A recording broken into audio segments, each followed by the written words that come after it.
मुमताज़ आलिम दीन, आप ज़हरा अकेडमी के चेयरमैन हैं, किसी भी तारुफ के मोहताज नहीं हैं।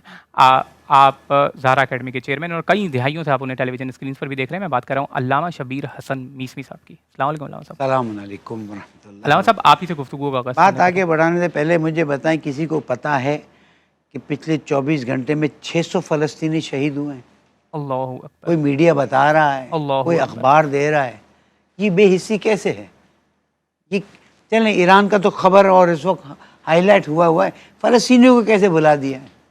कल यौमुल क़ुद्स मनाएंगे, पूरी उम्मत मुस्लिमा से दरख्वास्त है कि चंद मिनट के लिए से यौमुल क़ुद्स के जुलूस में जाएं और कम अज़ कम मज़लूम फ़लस्तीन और इस वक्त मज़लूम ईरानियों की भी हिमायत करें, इसलिए कि मसला अब इस्लाम और कुफ्र का है। अमेरिका के एक बहुत बड़े आदमी ने कहा है कि हमारा मसला ईरान का एक्चुअल नहीं है, हमारा मसला इमाम मेहदी का है।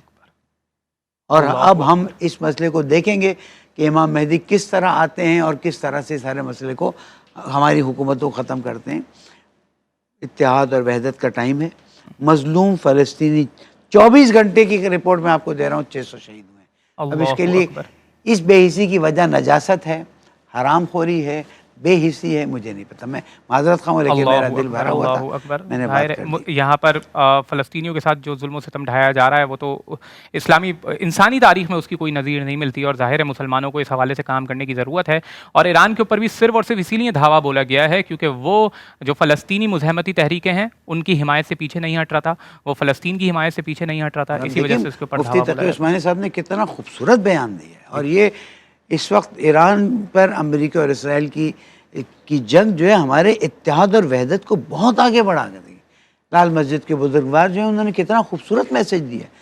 हमें इस वक्त इस बात को सोचना है, नंबर एक, अल्लाह न करे ईरान पर कुछ होता है तो मेरे प्यारे मुल्क पाकिस्तान को कैसे संभालना है, हमें अपने मुल्क के मसाइल को कैसे। इसलिए बहुत बेहतर है कि हम इस जंग में न कूदें।